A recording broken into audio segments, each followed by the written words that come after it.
until I was 10 years old, I'd always lived in London with my mother and father.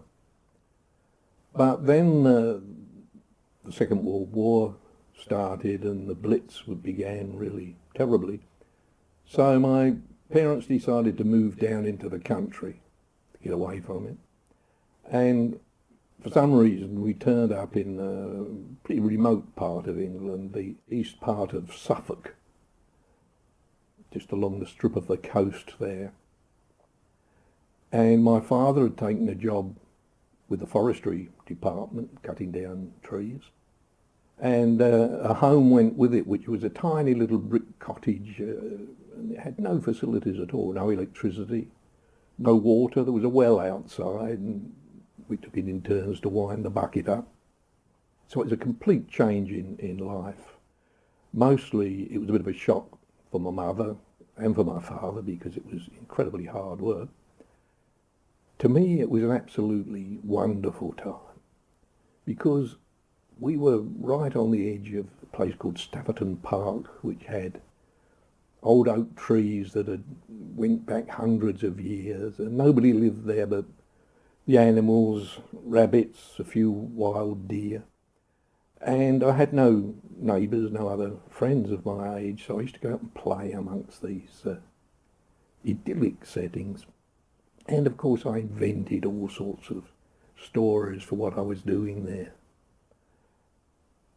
And memories of that time there obviously stuck deep in my mind. I went back again about 12 years later and worked as a reporter on the newspaper for the area, the East Anglian Daily Times. And I went back and looked at all the places that I'd known, and they hadn't changed much. And I wrote stories about them, researched the place. And then I went away again, and even more stuff had gone in about East Suffolk. And finally they all began to surface, and I knew I had to write a novel about the place. A novel I called The Manatee. And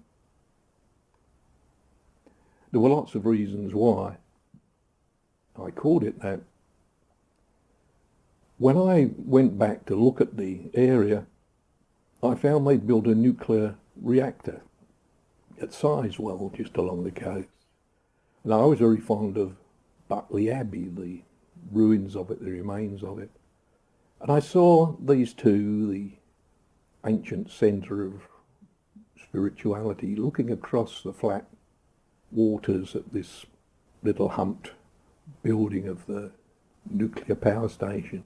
And obviously they represented two very opposing ideas. And from that I began to develop, I searched the history of the Abbey, which was fascinating.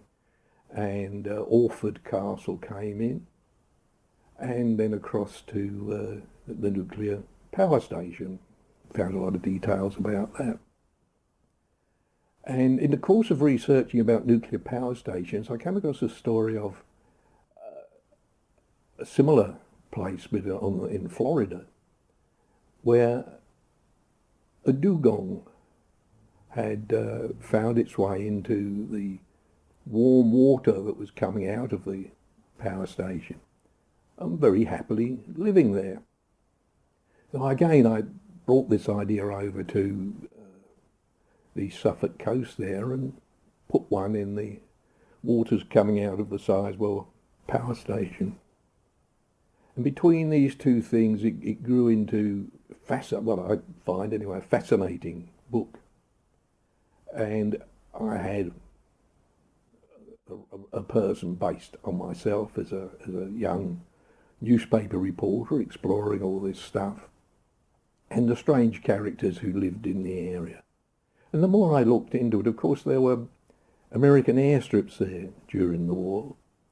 And, for example, they used to fly a bomber called a Vulcan. And there, right next to the nuclear power station, was a very old pub and inn on the beach there. And it was called the Vulcan, named after the god of the man who worked with the anvil and made sparks fly. So many connections I found. If you look through the history of UFO reporting, one of the most clear such happenings occurred at the end of the Woodbridge airstrip just behind Buckley Abbey. It's all annotated in great detail, the strange things they saw there. A little further down the road, archaeologists dug up a perfectly preserved old Saxon boat that had been made as a burial boat for an Anglo-Saxon chief, and all the wonderful ornaments that were put in there with him were all being carefully dug up. So many paths crisscross there.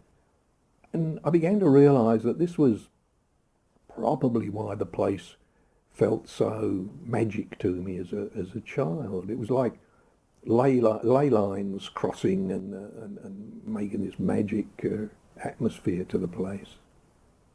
Then the thing was, for me as a writer, the challenge was, how do I recreate this from my memory? How do I recreate the feelings I had in such a way that the reader will feel these happening in him or her?